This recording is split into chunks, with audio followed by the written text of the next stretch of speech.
A Bíblia não foi escrita para ficar distante de você, mas para ser interpretada por você. Olá, meu nome é Roberlane Gomes e essa é a série Doutrinas Fundamentais da Fé Cristã. E hoje falaremos sobre a interpretação pessoal da Bíblia. Durante muito tempo, a Bíblia ficou restrita a poucos, mas isso, pela graça de Deus, mudou. Ela agora está na palma da sua mão. Mas o que isso significa e como interpretá-la corretamente? Para começar, precisamos entender como chegamos até aqui. A reforma protestante devolveu o direito do povo em interpretar a Bíblia. Por mais de 1000 anos, apenas líderes religiosos tinham o direito de interpretar a Bíblia. Mas, com a reforma protestante, Deus devolveu o direito de o seu povo interpretar a Bíblia de forma pessoal. Não só a interpretação, mas a responsabilidade de interpretar a Bíblia da forma correta. Mesmo podendo interpretar a Bíblia, precisamos tomar um cuidado muito importante. A tradição da igreja não é maior do que a interpretação da Bíblia.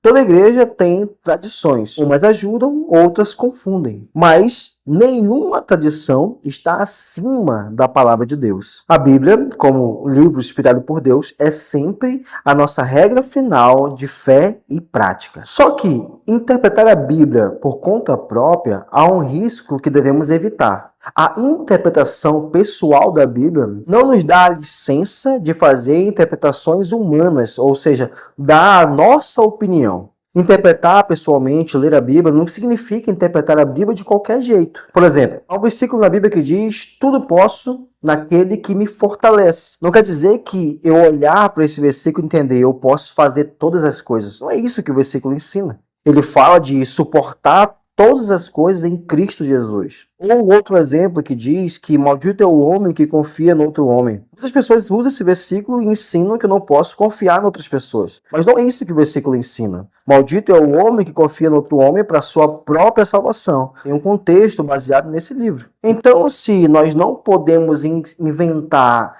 sentidos ou dar opinião sobre o versículo bíblico, o que devemos fazer? Como devemos ler? Como devemos interpretar a palavra de Deus? Nós somos chamados e somos responsáveis por buscar a interpretação correta da Bíblia. Da mesma forma que Deus nos deu liberdade para interpretar a Bíblia, Ele também nos deu a responsabilidade de interpretar a Bíblia corretamente. Devemos estudar a Bíblia, devemos reparar, devemos investigar, devemos ler e reler até entender no que ela está dizendo, o que de fato ela está ensinando.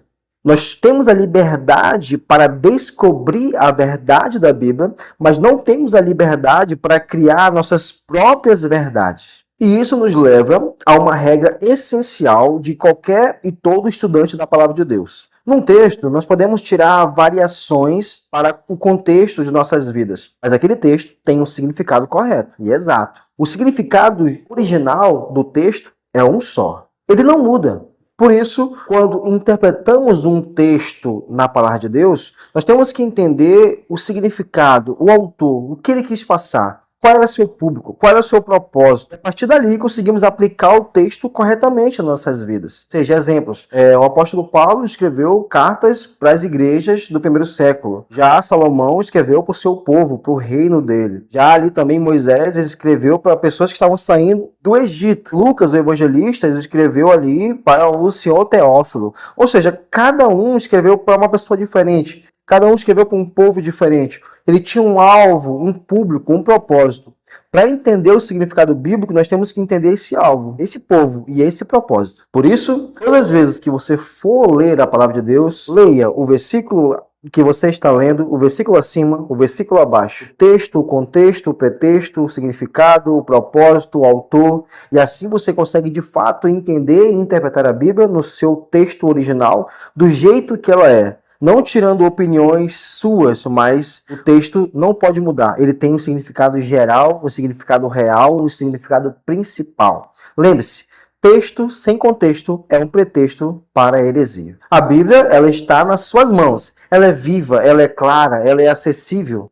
E Deus quer falar com você através dela. Não deixe a Bíblia fechada na sua casa, na sua estante, na sua mesa. Abra a Bíblia, leia a Bíblia. Todo cristão, todo ser humano precisa ler a palavra de Deus corretamente. E se você gostou desse vídeo, deixe seu like, né? Deixe seu comentário aqui embaixo do que você aprendeu. Compartilha com alguém que não gosta de ler a Bíblia, mas tem que ler, né? E se você não lê a Bíblia, comece a ler a partir de hoje, em nome do Senhor Jesus Cristo.